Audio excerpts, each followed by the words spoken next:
This podcast represents my opinion and the opinion of my guests. This is not medical advice, and I am not establishing a patient-physician relationship with any listener. The content here should not be taken as medical advice. The content here is for informational purposes only. And because each patient is so unique, please consult your healthcare professional for any medical questions you may have.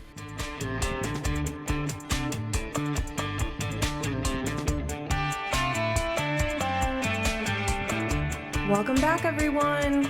We're here for another episode of the Not Your Doc podcast. This is actually going to be our last episode for 2022, and we'll be back in the new year with some new content, but we want to get everybody a chance to listen to the previous 12 episodes that we've done. Can you believe we've done that many, Dr. Tadros? It's hard to believe we slipped them in. Once we got started, it went fast. Yeah, absolutely. And we have so much more in the tank. It was hard to limit ourselves to just these topics so far. So, yeah. How's everything with you this week? Very well. Thank God for global warming, because this is the warmest I've ever been in November. In early November. Yeah. Lord help us, it's going to drop like 50 degrees tomorrow, yes. though. Yeah. It's. I'm sure my house will start creaking and popping. Yep. Goodness gracious. Thank goodness for global warming. Okay. All right. So today's topic is a heavy one. We're going to talk about suicide. I know that discussion about suicide can be very triggering for some folks. So if you need to turn off the podcast for now and return to it when you're more emotionally, mentally prepared to listen, or you're with someone who makes you feel safe, please do that. If you or someone you know is thinking about suicide and needs immediate help, please call 988, or you can text 988 as well, which is the National Suicide and Crisis Hotline that launched this summer throughout the United States. You'll be connected with someone immediately in your state who can help you stay safe and find resources. And that number is 988. So, if you've chosen to continue on with us today, it's likely that you fall into one of two categories with regard to suicide. And these are just categories that I made up thinking about who might be listening today. You either have personally felt suicidal or attempted suicide, or you've been impacted by or know someone who has felt, attempted, or completed suicide. Many times people can fall into both of these categories, having experienced suicidal thoughts yourself and also knowing someone who's been affected by suicide. Some people listening today may feel that they have neither felt suicidal nor known anyone impacted by suicide, and that's perfectly okay too. It's likely that even if you don't think you know someone who's been impacted by suicide, that you really do and just haven't heard about it.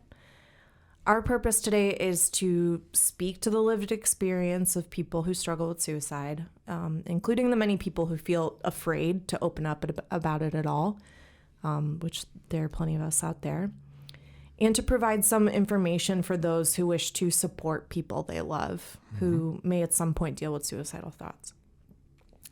So in our work at Midwest Institute for Hearts and Minds, where we use ketamine to treat patients with severe depression, anxiety, PTSD, a whole host of mental health concerns, we encounter many, many people who struggle with suicidal thoughts or have attempted suicide. Dr. Tadros will speak more to this, of course, but some of our patients deal with chronic, persistent, and disabling thoughts of suicide. The burden of those persistent thoughts can be absolutely unbearable. And we know from our practice, too, that attitudes about suicide, how people think about suicide, varies widely among cultural, religious, and regional groups of people. Some cultures feel like it's completely taboo. You can't speak about it at all, or that it's a sign of weakness if you struggle with suicide or sin. And then other groups of people are, very fluent in language about mental illness and are, open to talking about these kinds of things. It really varies. The overarching pattern that we see, though, is that many more people struggle with thoughts of suicide than feel comfortable talking about it or asking for help. And the families and loved ones of people who think about or attempt suicide often feel lost, sometimes angry and confused about how to help. So I want to anchor this conversation, and I think Dr. Tadros is with me on this, that we want to anchor this in a hopeful intention. Absolutely. So let me just start by saying, if you are listening to this podcast and you felt suicidal or attempted suicide, you are not alone. Mm-hmm. Your pain is real. Your desire to be free or find relief from your pain is valid. And you deserve love and non-judgmental support through that tough time. On the other side of the coin, if you're listening to this podcast and you know someone who is struggling with thoughts of suicide and you feel lost or, don't know how to help, you're not alone either. Your fears and frustrations are valid. You have not failed your loved one who is struggling, and there's absolutely support and information available to help you navigate this difficult time. Dr. Tadros, before we get into it further, will you reiterate our intention today to offer context and compassion, as well as to help equip people with some information that they can help them? Yes, thanks. Thank you for introducing this topic, Vanessa. People, first of all, like a lot of things in life that are this dramatic and this permanent sometimes, people can't believe what they're hearing, seeing, whether somebody's telling them that that they think about suicide. They're overwhelmingly sad that they've tried to commit suicide. Some people's automatic, including mine sometimes, if I'm caught off guard, automatic is to deny. Sure. Is to say, it can't be, not you, and I can't believe that you're telling me this. And of course, all the positive stuff, why people should not be suicidal, why they should not be depressed, why they should not have attempted, all the positive. Then the anger, and then the negative is like you would have hurt so many people, and you have so much to live for. So this includes everybody. This is professionals and parents and everybody that we're going to talk to, teachers. It's part of it is I tend to rehearse things in my own mind and then tuck them away because I'm a healthcare professional. So I don't have what I call the oh shit face, the shock and awe whenever somebody tells me something or I think I hear something, my shock and awe, my disdain for what they're saying, my disbelief. And so what I do is practice for myself, and that's some of the stuff we're going to talk about. But we're here to support everybody, people who are suicidal, people who've previously been suicidal, people who love the people who are suicidal. Mm-hmm. We're here to support everybody, including mental health professionals and other professionals that sometimes become overwhelmed because they take care of so many of us that they themselves are kind of start feeling like some of their clients, some of their patients. Yeah, absolutely. So I think before really getting into the nitty-gritty of what it feels like and what warning signs there are and prevention techniques, can you give us like a brief epidemiology about suicide? Tell us some things about the scale of the problem of suicide in the U.S. Yeah, sure. I don't have a head for numbers, at least not ones that I can memorize and keep memorized, but this is some of the more recent data. And for our website, we'll have links to some of the stuff that we're talking about so that you can go look up some of the literature that we're quoting. In the United States, I think this is in the last couple of years, this is fairly current data. How many suicide attempts? We call it about suicide attempts versus completed suicide. Everybody thinks that suicide is somebody who passes away by their own hand, by their own will. But it's actually suicide attempts, 3,700 each and every day in the United States, not the world, not over the year, every single day, 3,700 suicide attempts in the United States. In the St. Louis metropolitan area of about 2,000 people, it runs from East St. Louis all the way to Far West County and beyond. That's about 25 suicide attempts per day in the metro area of 2 million people here in St. Louis. And that comes out about 342 suicide attempts It's 304. That comes out to that's every day of every year, and what it comes out to, but it'll be about and these go on to the people who complete the suicides. We're going to end up with about 340 in the metropolitan area per year. So it's not a small number. If you think about it, busloads of people or plane loads of people, Right. It kind of brings it home. How many people attempt in the metropolitan area? How many people complete? And certainly people talk about suicide in a variety of ways. Suicide pacts, people who commit heinous crimes and then commit suicide afterwards. But we're going to be talking about the more typical suicidal person that we see in our clinic, that I've seen over 30 years in my practice. Mm-hmm. And this, by the way, the age group is a humongous range. So from the very young, these are mm-hmm. people in grade school, all the way to elderly folks that are in their 80s. Mm-hmm. So it impacts everybody. Yeah. I think it's important to point out, too, that the figures that we have about attempted suicides and completed suicides are, largely dependent on police reports and emergency room mm-hmm. visits and stuff like that. So these numbers could be a lot higher as far as attempts go. That's right. And so attempts sometimes are not, obviously, they're not reported. Sure. It doesn't go to the emergency room. The police are not called, et cetera. So sometimes even kids won't tell their parents that they tried to mm-hmm. take a bunch of pills. So some of these numbers, these are ones that are confirmed. Yeah. So you're right. It's not going to be lower than these numbers. It's going to be higher. Sure. So, some additional data, and this is all coming from the Association for Suicide Prevention, mm-hmm. and we're going to link to their website, and there's more on this too. So obviously, men are much more likely to complete suicide. And women are much more likely to attempt. Mm-hmm. One key indicator for that is men are much more likely to use more lethal means. So a firearm, for example, much more likely to use a firearm to commit suicide. Mm-hmm. Obviously, the success rate would be higher with something like a firearm versus a drug overdose or a drowning or something like that. Yes. It's likely that if women were, using firearms at the same rate that men were, that there would be a lot more completions for women too. That's correct. Overall, middle-aged white men are the most likely to die by suicide. And there's also very high rates among young people and the very old as well. Attempts are more likely to happen among younger people. However, suicide rates continue to be high for, middle ages as well as into very old, up at, 70s, 80s even, people committing suicide. So it really affects a broad swath of people. That's correct. Yeah. Okay, so what is going on in the life and the brain of someone who's considering suicide? Can you help us contextualize that and conceptualize what's going on?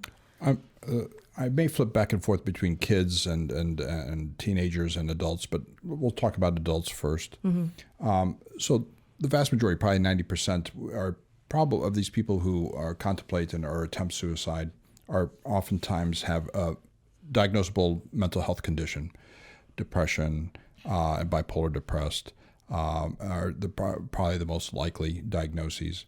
So these people are diagnosable. There are many people that are depressed in the United States and the world, but it doesn't mean that most of them will think about suicide, let alone attempt or complete suicide. But this gives us a hint that people with mental health conditions, anxiety, depression, bipolar depressed, schizophrenia, etc., can be the ones that have mental health conditions that oftentimes have required therapy, talk therapy, medications over time. And oftentimes when they go see their therapist or their psychiatrist routinely, they'll be asked, suicidal thoughts as part of the routine but that's not always, and it's not, and if they skip out on visits, and nowadays with more virtual visits, sometimes things are a little more, some things are skipped than a routine visit when there would be a medical assistant or a nurse or somebody to ask or screen the person. So it's important to recognize that we can find the root cause for a large chunk of these adults, and that's kind of where things start. Sure. So, again, citing the same place as before,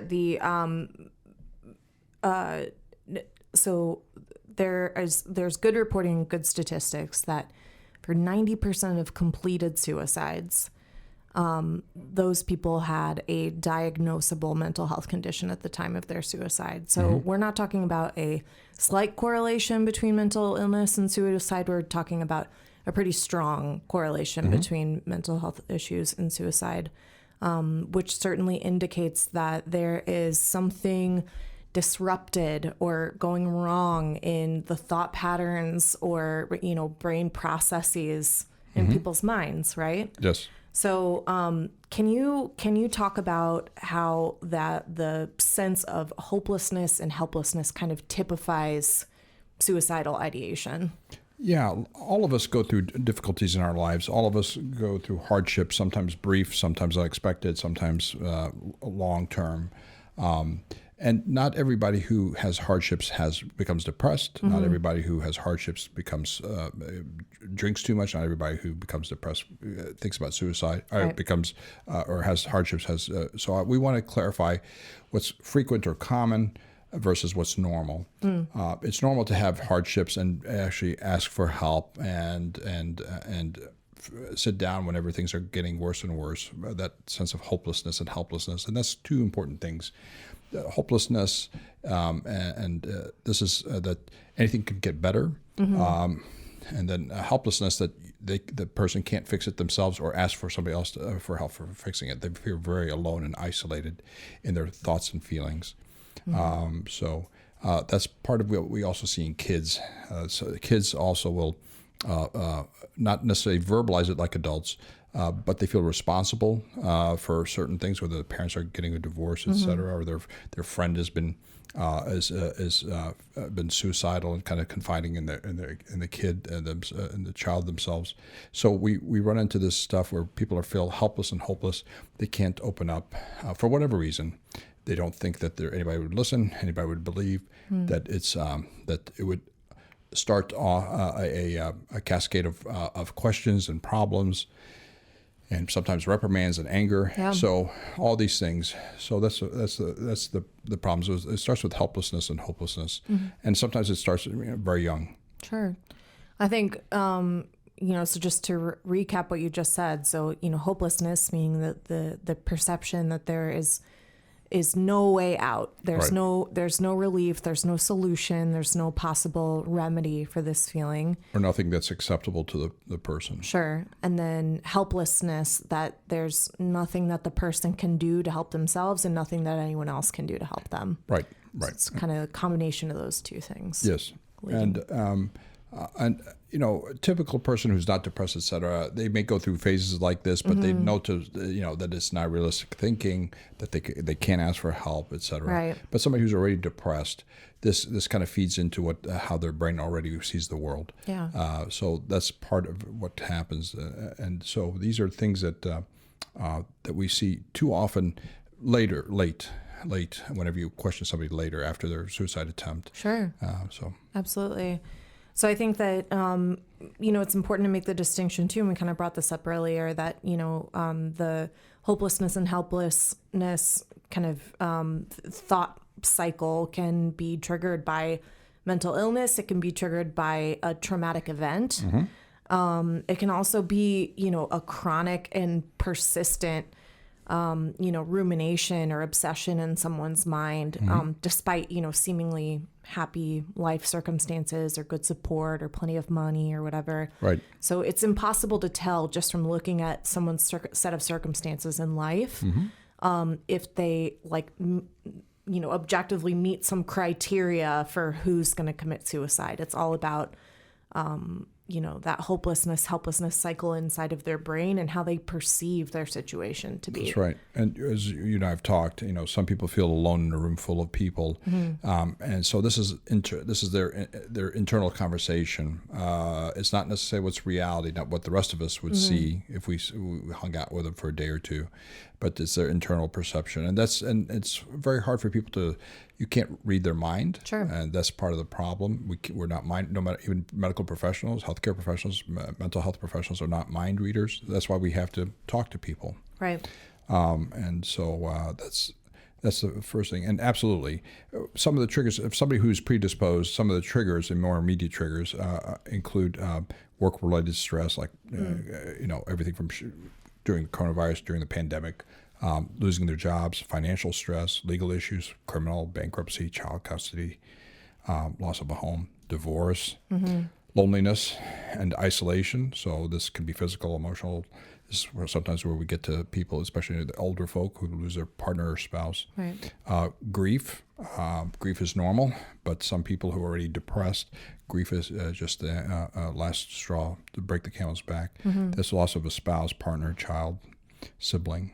Physical illness. So people who are physically ill, more debilitated, are at risk, including people who have chronic pain. Chronic pain alters our central nervous system. That almost everybody with chronic pain will eventually have an affective or mood-related issues, sometimes sleep issues, etc. Loss of independence, physical, cognitive. This is after a stroke, etc., where you have to rely on somebody else for basic activities of daily living, cleaning yourself, feeding yourself, driving. Certainly, people who've had previous suicide attempts are at risk of repeat suicide attempts. People, of course, as we mentioned, who are depressed, bipolar depressed. People who are much more severe in the psychoses and schizophrenia. People with generalized anxiety. People, this was something we should probably do a whole podcast about. I firmly believe, after listening to people for many years, a lot of people in their childhood had generalized anxiety. They may have depression. They may have all sorts of other things, oppositional defiant. But the misdiagnosis of anxiety as a youngster tends to parlay into phobias, unrealistic fears, panic, and avoidance, and eventually depression, sometimes substance abuse, etc. Certainly can happen with ADHD, but I think we seriously miss a lot of anxious kids. We misinterpret some of their signs of their oppositional defiant, their anger, their substance abuse, their getting tattoos. A lot of these people have a lot of anxious issues that show up in different ways. Certainly panic disorder. These are physical symptoms of anxiety. Feel like you're going to die. Eating disorders are increased risk for suicide. Gender dysphoria, transgender people. Trauma and abuse. People who have had PTSD or having PTSD are increased risk for suicide. Addiction or substance abuse, including alcohol, like we mentioned in a recent podcast. Personality disorders. Those are some of the stuff. So as you can imagine, this covers a lot of what people go through, whether it's you or your loved ones or friends or family.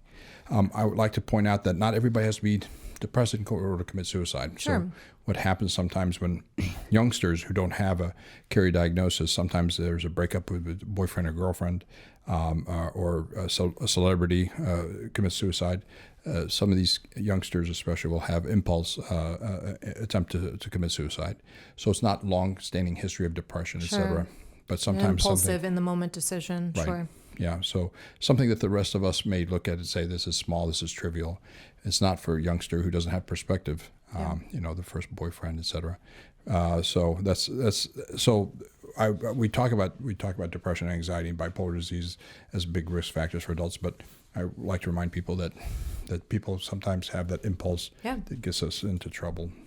Absolutely. Kind of, piggybacking off of that, I think that I'm going to talk a little bit personally here and also about some of the things that I've learned in my own therapy. So I've had I've had multiple episodes of feeling suicidal throughout my life. I've had one attempt when I was a teenager.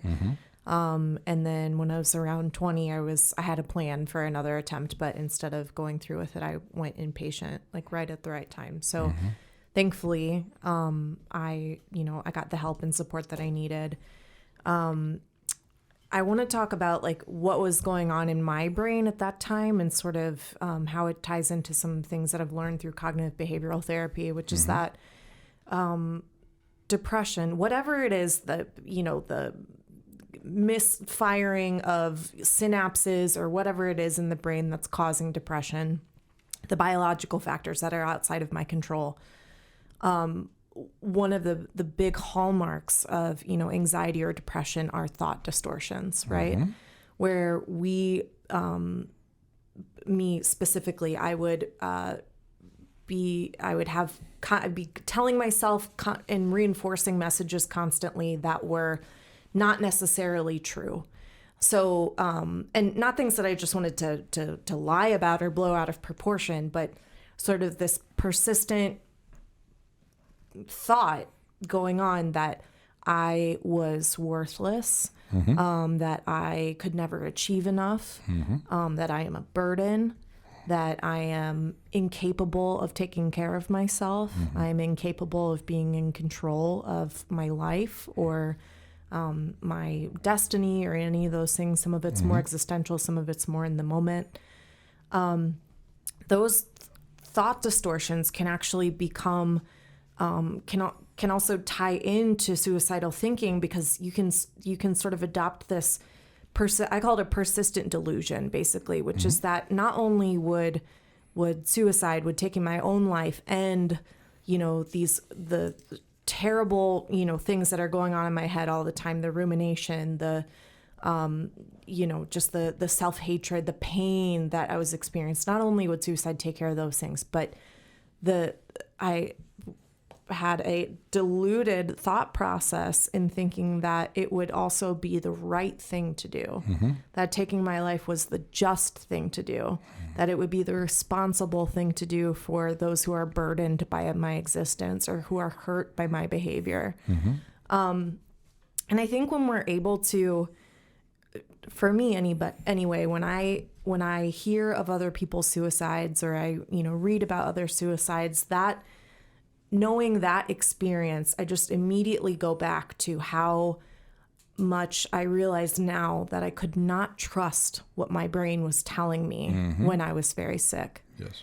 And that is, that's part of the scary part of depression and people who are experiencing suicidal ideation or considering suicide is that it often can be a logical, or to them be a logical decision, to this logical solution to a problem, a moral solution to a problem. And the only thing to be done in those circumstances is, for the person that's experiencing those persistent delusions to be able to confide in someone that can help them momentarily decide to not trust their brain and reach out to their support system and get help to deal with those thoughts. Yeah. So you and I've talked about this before. The same brain that gets good grades and people compliment you on how great you do on projects and how good of an athlete. The same brain that does all these things, that your girlfriend likes, your boyfriend likes you. It's the same brain that tells you you're worthless, things are hopeless, you're better off dead. Right. So what do you think made the difference for you? Was it cognitive behavioral? Was it what made the difference whenever you had the aha moment? Said, yeah, I can trust my brain up to a point, but not when it says these things. I was older in my 20s or so. Yeah. So after both of the attempts really is when some of this started to click in. Yes. I knew that I couldn't always trust how I was feeling, but it took a couple of episodes of these feelings and for me learning to deal with them in ways other than attempting to hurt myself, right? Yes. Part of it was sort of like the stick effect of having been inpatient twice, knowing that I didn't want to be inpatient again. Yes. So maybe if I knew that the alternative to killing myself or continuing in that cycle was to be inpatient again, like maybe I need to get some support with this earlier on. Yes. It's taken me all the way through now to realize that, when I'm depressed, those thought distortions show up in a bunch of different areas of my life. I don't see myself as I truly am. I don't see my husband as he truly is. I don't see our relationship as it truly is. It's harder for me to be, rational and even keeled in how I look at anything, the anger and irritability and other things. All of that. Right. Absolutely. So, that was, being able to identify that those things were thought distortions was definitely the first step. And then learning to do something to, correct the thought distortion or at least distract myself from the discomfort and anxiety that it brought me was ultimately what helped the most. I tell people that an alien has invaded their brain or a parasite has invaded their brain and set up house to do these things, and it's not really you. It's an outside force that's kind of worked into your brain, just to give people an idea that it's not the real them. And with some medicine or some talk therapy, sometimes literally, this is early in my practice, I had a police officer that wanted to use his service pistol to shoot himself, and 2 weeks of Paxil, and he was like, "What was I thinking?" Just that's all the difference between police officers working and doing a good job. 2 weeks after medicine, same guy, same working, same saying, "What the heck was I thinking?" And that's the unfortunate. That's the scary part about life, is that's the difference between being depressed and suicidal versus not being. Sometimes it's only 2 weeks. Sometimes it's only a couple of sessions with a therapist or a minister, and so that's the scary part, because that sense of loss for the adults, the parents who of us who've lost somebody.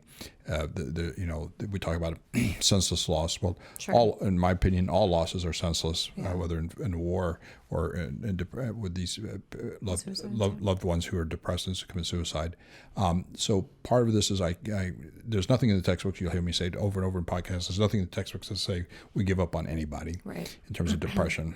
These are not terminal diseases. Absolutely. So it feels like a terminal disease, and people would say, "I'd rather have a broken bone or cancer than have this unending, relentless depression and suicidal thoughts." Absolutely. People actually compare it to that. That's how bad it is, just to let you know. But right setting, right people to help you. Sometimes oftentimes medications, especially early on, life-changing. Yeah, absolutely. I think just to grab on to that kernel of hope again that you just mentioned there, that feeling suicidal or someone who is feeling suicidal does not mean that suicide for that person is inevitable. Right. It can be prevented. It can be, and treatment can work to help that person be lifted out of that thought process and out of that mindset. Absolutely. Which makes it all the more critical for us to, as people who love other people who struggle, for us to be able to recognize the signs and symptoms of suicide and then intervene in an appropriate and loving and helpful and non-judgmental ways. And so that's really what we're going to talk about the next half of this. Right. Absolutely. As you and I talked earlier today, I harp, my word harp, I talk, although whenever I see somebody who's depressed, suicidal, addicted, I also look at the person who loves them and cares for them, et cetera, and say, we need to work with you about your issues, and not only your own issues, whether it's their own depression, anxiety, whatever, ADHD, but also the response to the person who's depressed and stuff. So it's not their own issues, but also the response to the person who's the primary person in front of me that needs help. Sure. And I think, we all have this responsibility to one another to be open to the idea of learning new skills and learning new ways to think about suicide and think about people who are going through episodes of feeling suicidal, because it's not just the job of medical professionals to rescue these people. A lot of this is about just a listening ear, a trustworthy person, a private conversation. Those, even one conversation like that can change a life. So that's really what we want to bring to light here. So now that we know kind of what's frequently going on in people's minds, some of the events that can trigger suicidal episodes, some of the diseases that can trigger suicidal episodes, can you talk us through, Dr. Tadros, the how to recognize talk and behaviors that might indicate that someone is thinking about suicide? Yeah, I woke up this morning and just started typing because I guess my brain was stewing overnight. This is over many years of watching people, taking care of people, and Vanessa will jump in. And I'll mix this up a little bit. In terms of how thoughts and internal conversations. And you and I talk about this. People have intrusive thoughts and internal conversations. This is not hallucinations. These are not voices from above or anything like that. This is the self-talk. And for a lot of people, it's a continuous din. It's never ending. Right. That's why it's hard to meditate or go to sleep, is because they have a conversation in their head all the time about whatever. Their worries about tomorrow, the crap that they did in the past is wrong, how many people hate them, what's due to Right. what's due on their schedule. My mom calls it a negative tape, Right. a negative thought Right. track. Yep, it's I call it the din or the hum or the noise. So we talked about the hopelessness and helplessness that people sense. The other things include that these people send out signals in a variety of ways. They talk about or increase talking about suicide. So if they've talked about suicide in the past, they increase talking about it. And this is not everybody, it's not every time, but this is some of the stuff that people can listen for, watch for their friends and family, and check themselves. This is important to check yourself. So increased talk or start talking about suicide. Talk about how overwhelmingly sad they are. And sometimes one of our patients, she had a friend, also a police officer, who was always talking to her about how overwhelmingly and unrelentingly sad she was before she committed suicide recently.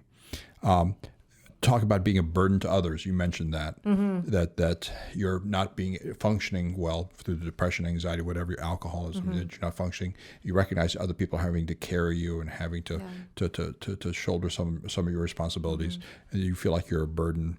That the only way out is suicide. Right. You take up too much space, too many resources. Right. Talk about not going to be missed. That people are you're empty. You're a ghost here, and you therefore no reason for you to exist. They sometimes idealize other people's suicide. If they have friends or family or even a celebrity's suicide, they'll idealize how much attention they've gotten. People talk about how alone they are. The old saying, "Alone in a room full of people." How tired, how emotionally spent they feel, physically and emotionally spent. They can't get excited about anything. Grandkids, parties, gifts, etc. They feel what we call very flat. They feel dead inside. They talk about death specifically, or going to sleep for a long time, or going away. So euphemisms besides death. They wonder how death may feel, and they think maybe restful. It'd be untroubled. So they think of death kind of like a forced rest. Sure. From the responsibilities and the worries, the stuff that they're having to shoulder. Becomes romanticized in comparison to the reality of their life. That's correct. And it's not, of course, it's a permanent, as they say, it's a permanent fix for a temporary problem. I know that people think that even though they've been suffering for months and sometimes years, it's temporary compared to the whole arc of your life. Some people will give away some of their treasured belongings if they know that you like their guitar. They'll give you their guitar. Yeah. And so the old fashioned. This is a med school. This is the old thing that fashioned where people start giving away stuff. That's one of the signs that they've kind of made a plan to commit suicide. They start isolating they stop socializing, responding to emails, texts. These people oftentimes will have difficulty concentrating. That would show up as what we call psychomotor slowing. So the brain thinking and movement, psychomotor slowing. So it shows up as a drop in school grades, drop in school performance, drop in work performance. So somebody who's a good student or always shows up on time or always participates, all of a sudden they're not showing up, they're not participating. Their grades drop off. Sometimes that's because of drugs and alcohol and other things. Sometimes it's because people are so severely depressed and with severe depression pushing them into the suicidal range. Some people stop social media. Some people, of course, increase social media to talk about their suicidal plans. Bingo. But some people, that's another way, because this comes from so much energy. And these people oftentimes will have tons of lack of energy to do stuff for themselves. They break up with their friends and partners. They sometimes stop seeing their favorite family members, grandkids, and a lot of people towards the end will have hygiene problems. They'll stop brushing their teeth, combing their hair, shaving, showering, laundering their clothing. So they start looking like a haggard person because emotionally they're haggard. Yeah. And it's what's the point? Yes. Sort of feeling. Sure. And it takes energy to do these things. Some of these people will have weight loss because they'll stop eating. They'll lose their appetite whenever they're severely depressed. They sometimes will become more irritable, just like you said. Some people become very depressed. They become, because it takes energy to be polite, takes energy to smile. They become more irritable and angry. They stop. They miss appointments. So sometimes physicians and nurse practitioners and PAs, where you have a person who routinely comes to see you and never is always on time or early. All of a sudden they don't call, and they all of a sudden don't show. And it's happened several times where the nurse or physician's assistant or say, hey, so-and-so's not here, let's call. And they find out that they're, at home suicidal or home with other medical emergency. Right. And then the final event, this is the idiosyncratic thing, that once the person has made a plan or decision to commit suicide, they may suddenly look calm, at peace, or happy, because now they're not straddling the fence. Should I do it? Should I not? Now they've made a plan. And now there's a little sense of peace that comes about. They won't go back and they're not peaceful in the sense that things are great. They're at peace that they finally decided to commit suicide. So some people say, well, it was bad, and then I saw him, and he was looked like a placid, calm, kind of a half smile. And the answer is that might be the worst signal right there. Yeah. Wow, that's intense stuff. So talk and behaviors, including mood, all can be indicators. Dr. Tadros, can you talk to us some about how this manifests differently in children and adolescents? So I don't take care of children specifically, but we certainly have seen kids, and I've for my primary care practice and for ketamine, we'll see them down to age 15. So kids are not the same as adults. It's very inefficient to talk to youngsters, and we'll talk grade school all the way up through high school. Kids don't make appointments and have an agenda and a plan, and I know I've got my copay and we got to get some stuff done. So kids are not just small adults. They have to really see pediatric and adolescent psychiatrists and therapists that are attuned to their needs. Unfortunately, they're lumped in. They lumped in. A lot of ERs don't have pediatric ERs. They're lumped in with the adults and stuff like that. But kids, a lot of stuff starts much earlier. We talk about the genetic tendency for depression and some epigenetic stuff that happens while the mom is pregnant, et cetera. Household tensions, financial, emotional, other things, drug abuse in the household, et cetera. So the kids pick up a lot of stuff. If they're predisposed to depression, they pick up a lot of stuff in their environment, a lot of stuff that's happening with their loved ones, whomever's taking care of them, whether it's relatives or parents, et cetera. And kids tend to fill in gaps with the information that they have with their young mind. So if the parents are arguing and you hear it through the door, and they're arguing night after night, the kid doesn't say, hey, there must be something between two adults, or dad's drinking or mom's drinking. They actually start internalizing and thinking there may be something, because sometimes the kid's name will come up, that start internalizing as if they're the problem, and and it's on them to have the solution, even if they're 8 or 10 or 12.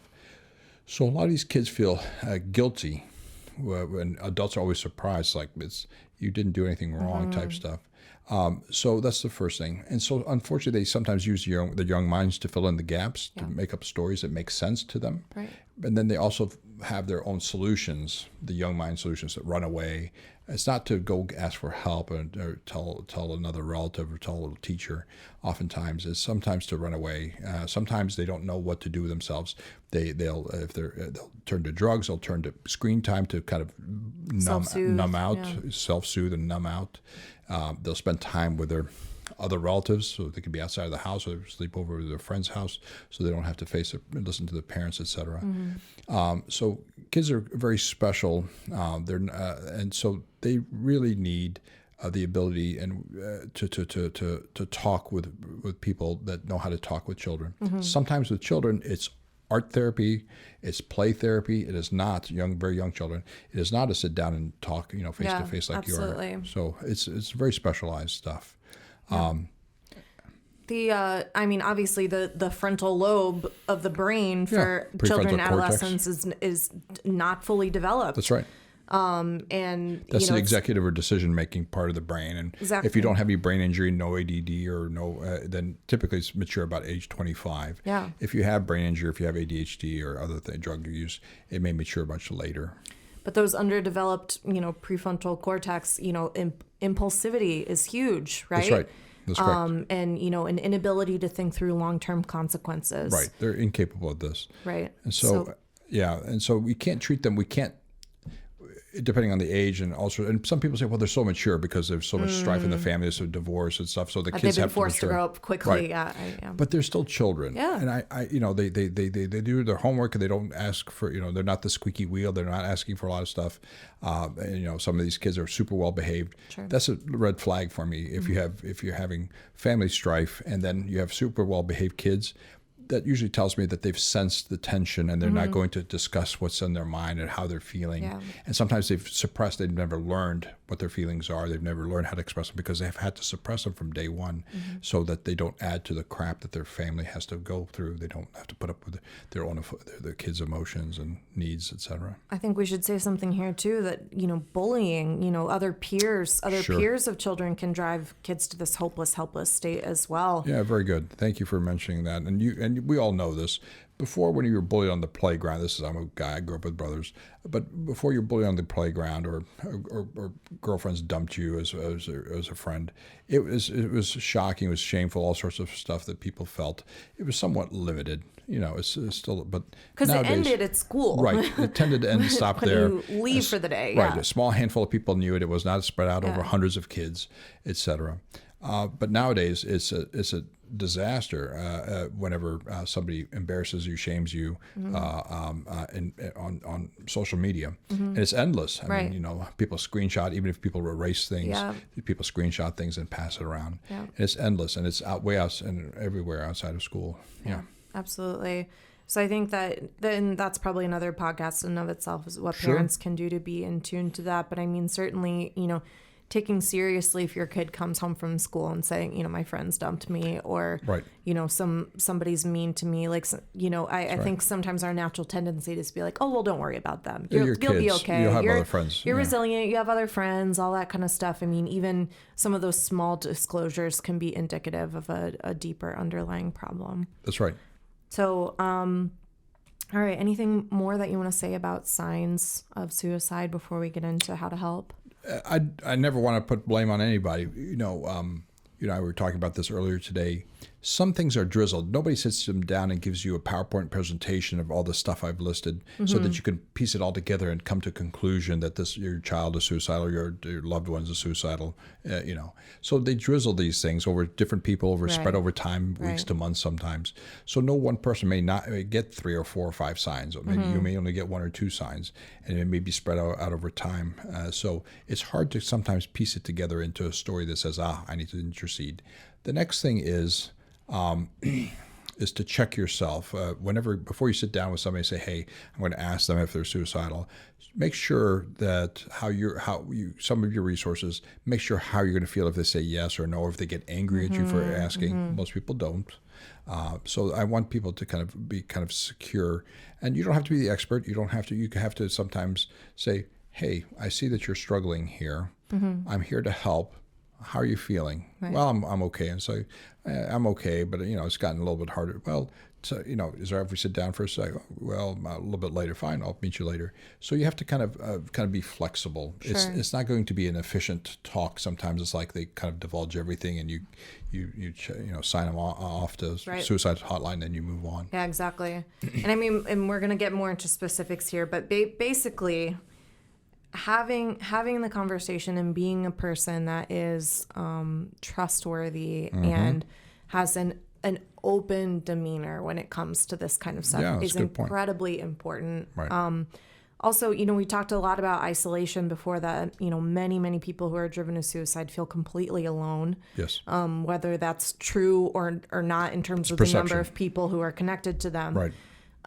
But if there's anything that we can do, and that I think we're kind of responsible to as people who are in communities and networks of other people, is that we need to pay attention to the people around us and be in tune to the kinds of signals people are giving off. Not that we need to be hyper vigilant and pay attention to everybody's little, differences and everything that changes and stuff, but there are there's a long list of signs and symptoms. And as you said, they drizzle them around like breadcrumbs to different people. And it's never a safe assumption to think to yourself, I'm not sure if they're doing okay. I'm Right. sure someone else will talk to them about it. That's right. That could be the difference between them living and dying, making that You decision. know, it's nowadays that we text and we email and whatever, to do it face to face is really important. Right. I think we miss out on a lot in the last couple of years with mental health. A lot of mental health going online, and continuing online, even though we're back in the office. It bothers me that a lot of patients, a lot of people need to have the face-to-face to catch the body language, to do all sorts of things. I think it's extremely important, especially for this group of people that may not open up immediately, but spend a little bit of time, in the same room with them, and you can and show your openness, just like you said. So I'm going to go through a couple of guidelines and resources from here. Again, the American Federation for Suicide Prevention. Or Foundation rather, for Suicide Prevention. So basically their first tip is to have honest conversation.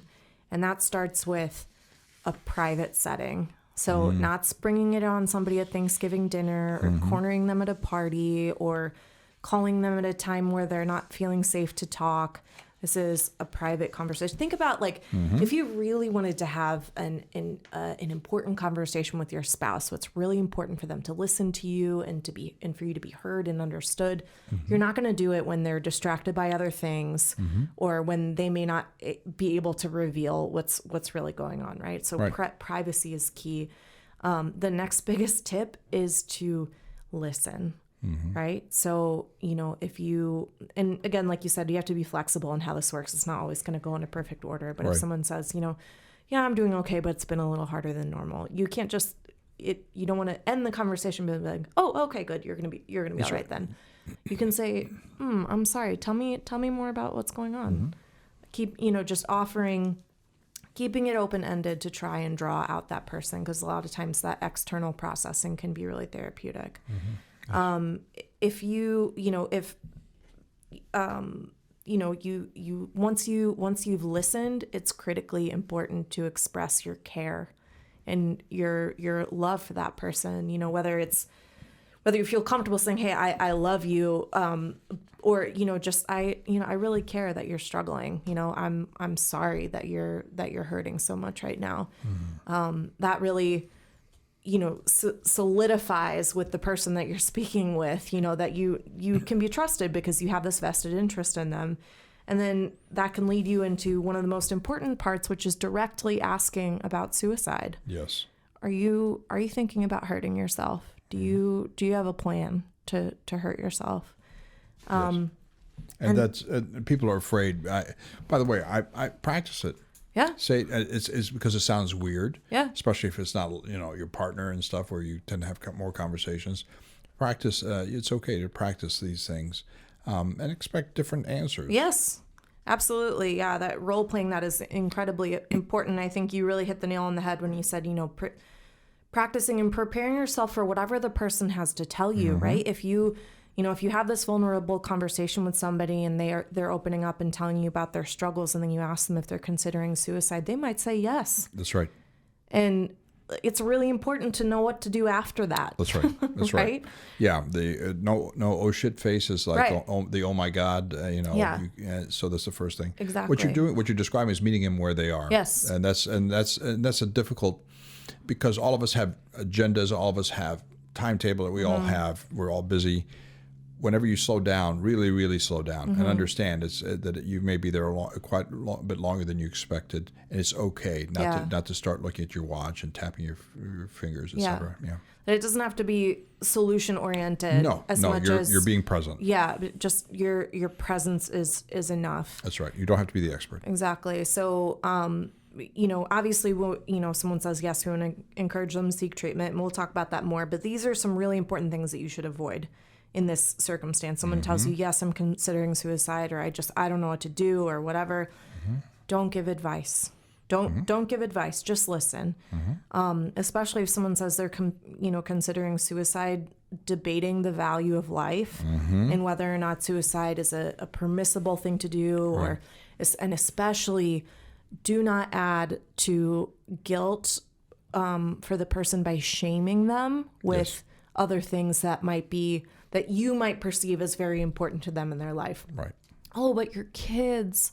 Oh, but your wife. Oh, but your beautiful art that you do. All of these things. Right. That is it's just like nails on a chalkboard to someone who is feeling this desperate, because not only are they already Well aware. that these are things that they need to think about, but it's just like pouring salt in an open wound. Yes. To be reminded of them from another person, especially after they've been vulnerable and shared with you. It can be so damaging to a relationship to do that.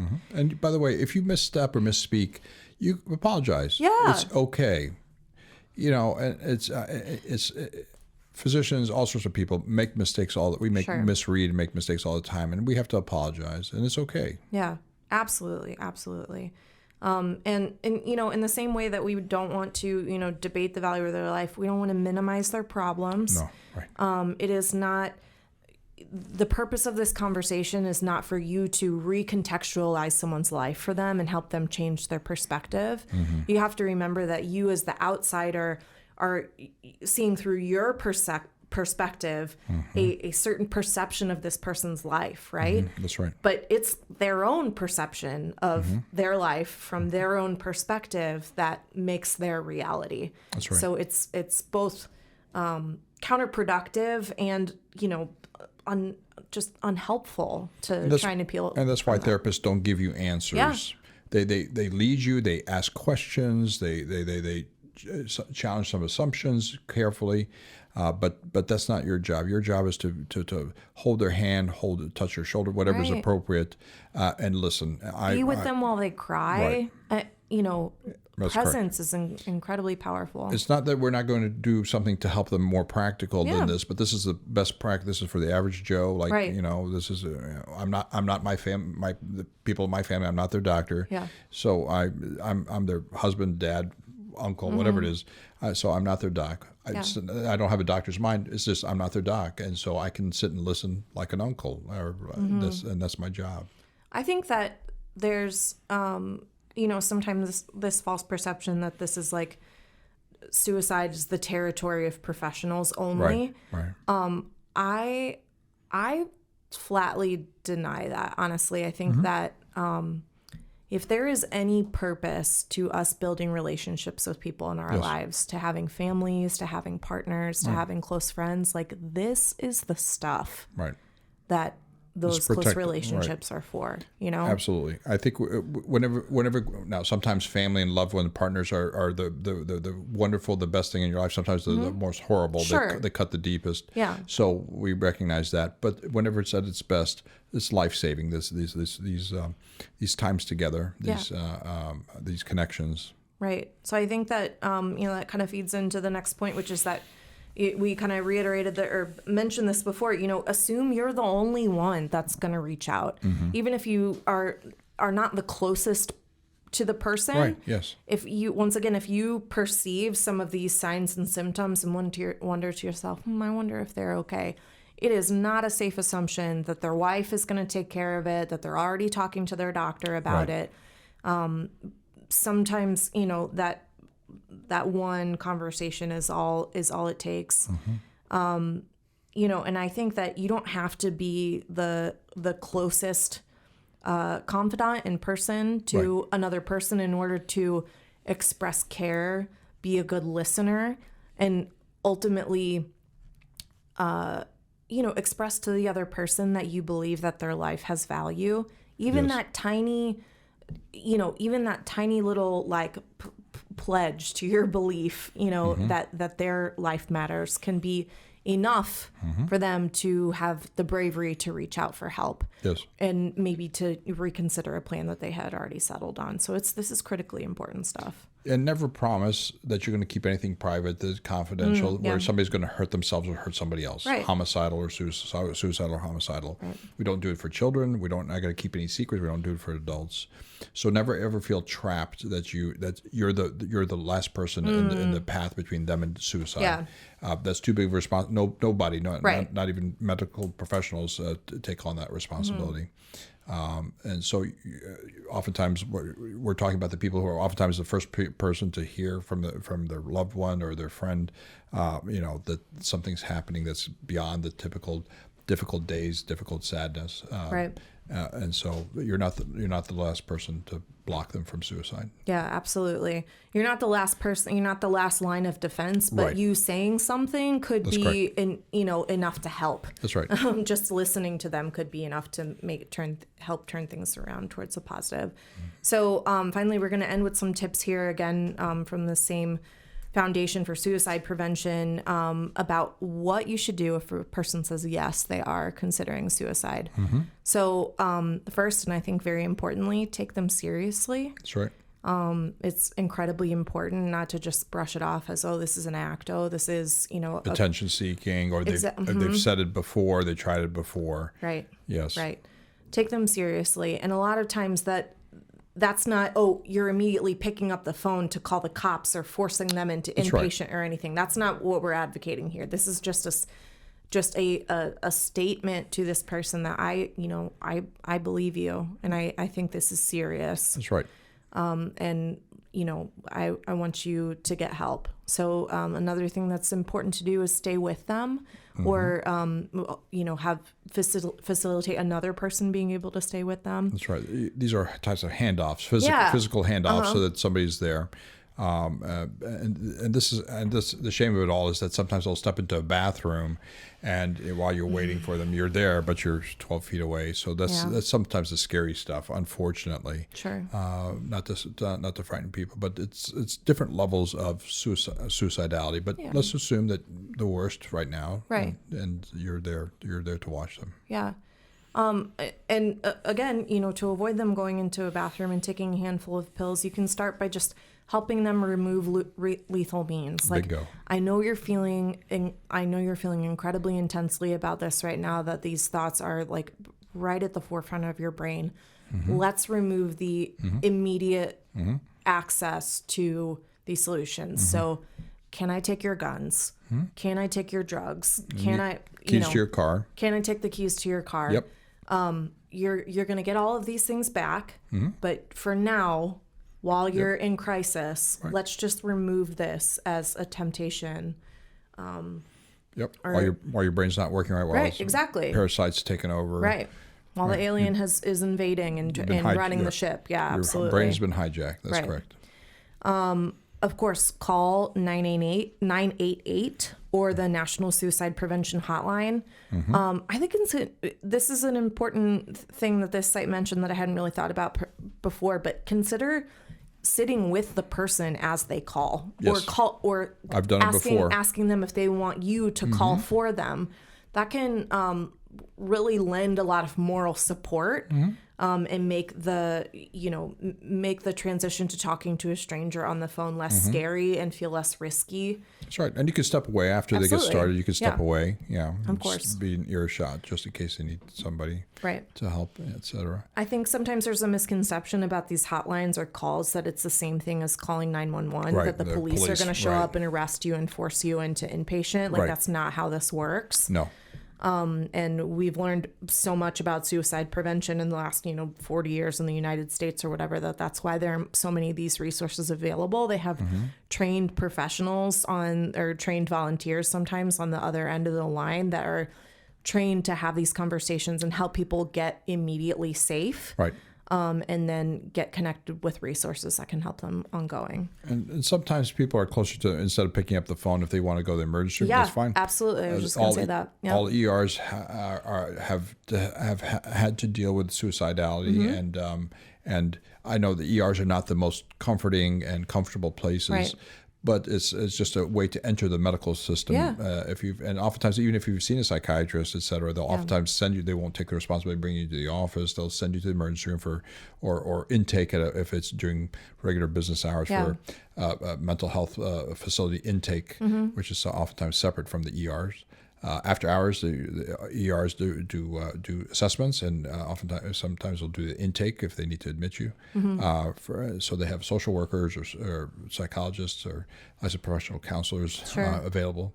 So absolutely, it's the easiest to reach for a phone. All of us are carrying phones. Right. Next best thing is, of course, is physically to go someplace where they can assess you and keep you safe. Yeah, absolutely. And of course, escorting a person who needs help or moral support getting to the ER or to a mental health support facility, go with them. That's right. Don't make them go alone, No. or call an ambulance or something Don't call like an that. Uber Yeah, or exactly. taxi. No. Exactly. Yeah. Go with them and help them get connected. These are important. All these are handoffs that are extremely important of the physical person, of information. Right. Sometimes if you can't make it there, somebody has to drive them, that you call the ER and say, hey, I have this information, blah, blah, blah. Because, and that's what we do from the offices. Is, I'm not going to go with a patient when we call the ambulance to take a person from the office, but I'll call the triage nurse and tell her what's happening and why. Yeah. Yeah, absolutely. So, I mean, this is a toolkit, right? This is a toolkit that we're presenting to people. Obviously, if you're the one that's feeling suicidal, reach out for help in the same ways. Talk to somebody that you love and trust. Talk to your healthcare provider. Your primary care physician would be a great place to start. A lot of workplaces have employee support services that could connect you with suicide prevention resources or mental health resources. And don't be satisfied with just pills. So a lot of depressed people, a lot of anxious people, a lot of people who can't sleep, who may become suicidal. Obviously, I'm a primary care physician. Medicines were the first thing I would reach for. I would tell them about psychiatry, blah, blah, blah, but the medicines I could prescribe on the spot. I think, as we all know, medicines work, and especially moderate to severe depression are very, especially helpful.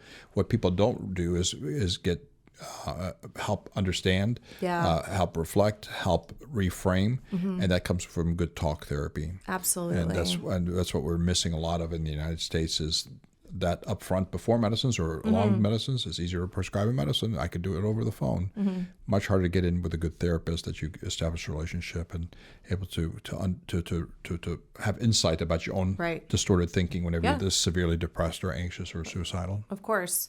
I think most of our conversation has been limited, or especially the second half has been limited to kind of immediate triage for, helping a person who is, acutely suicidal, or what to do for yourself if you're acutely suicidal. Yes. But it really all does come back to reframing thought processes. Good medications can help, but it doesn't replace learning how to deal with those intrusive thoughts, with persistent feelings of suicidality. If you go through a period of suicidality, it's likely it'll happen to you again at some point. So you need to equip yourself with coping skills and a toolkit and a support system of people that you can rely on, that you can say, hey, that I can't trust myself right now. I can't trust how I see myself right now. I can't trust what I am feeling impulsive about right now. That's correct. To reach out and help. And you're not going to acquire those skills by just calling 988 when you're in crisis or reaching for a pill. It's got to be a practice. Right.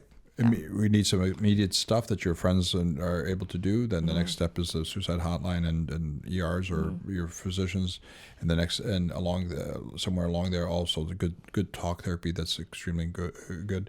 Excellent article. I think we'll put this on our site also, from New York Times.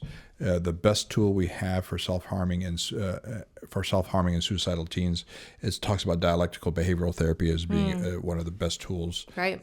Because there are no pills specifically for anti-suicide. We have pills for help with depression, anxiety, but no pills to blunt the suicidal thoughts. Yeah.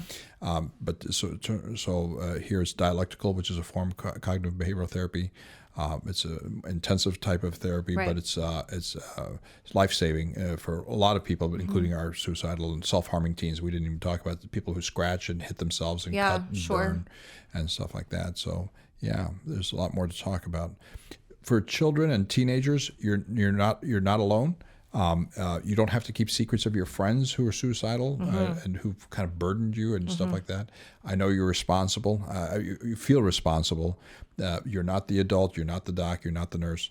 So you're a friend, and that's why I want to make sure that for youngsters that they somehow go through life carrying these burdens for their own burdens, let alone other people's burdens. Yeah. That you need as much help as the adults do. Yeah, absolutely. Well, Dr. Tadros, I know there's so much more we could say on this. I think our big goal today was just to really, shine some light on the lived experience of people who struggle with, suicidal ideation and persistent thoughts of suicide, and even who complete it, that these are good people who are in a ton of pain. Yes. Who are in search of relief from relentless, unbearable pain. That's right. If you haven't experienced that for yourself, you probably know someone who has experienced it or even is experiencing it now. Mm-hmm. And the best thing that we can do to support those people is to view them with compassion, and to have enough compassion for them that it compels us to pay attention and to be available to listen. And this, we're coming up on the holidays here. We're in the holidays when you hear this podcast. It's not everything is peaches and cream.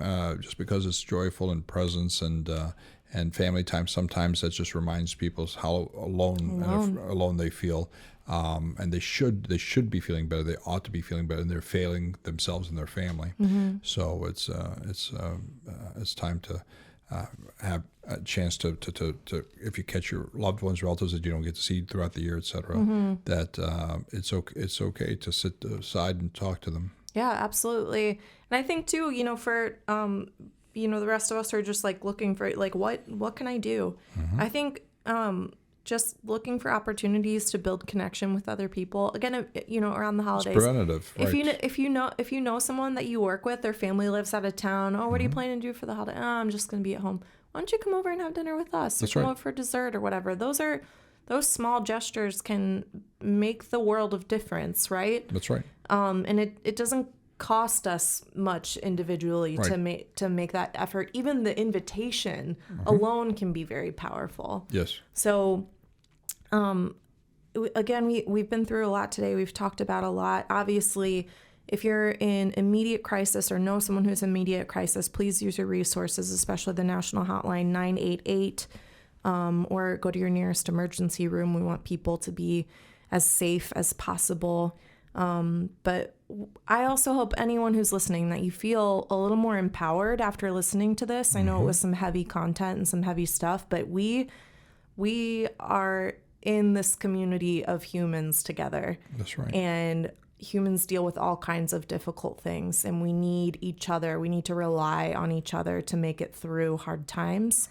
And I believe that each of us has what it takes to survive hard things and also to help one another through hard things. So, and this, and it's not something we wish on anybody, but this it's one of the ways you learn about yourself and about other people's pains. And this is what gives us part of the way we get empathy. Yeah.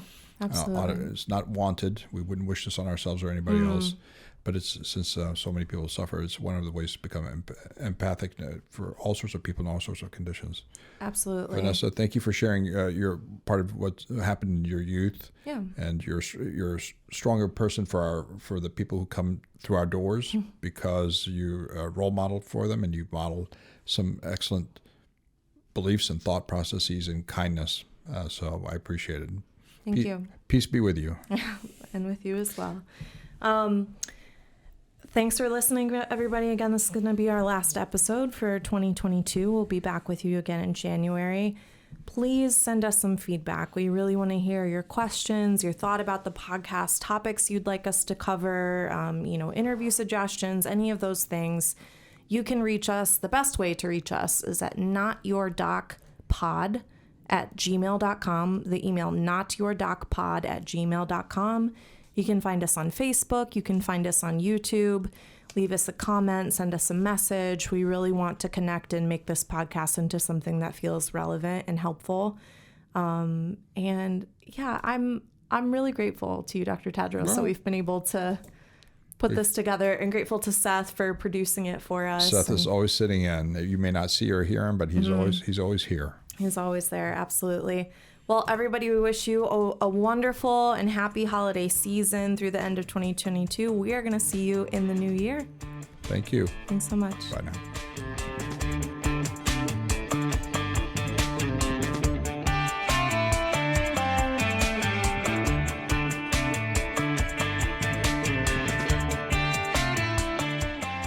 This previous podcast represents my opinions and the opinions of my guests. This is not medical advice, and I'm not establishing a physician-patient relationship with any listener.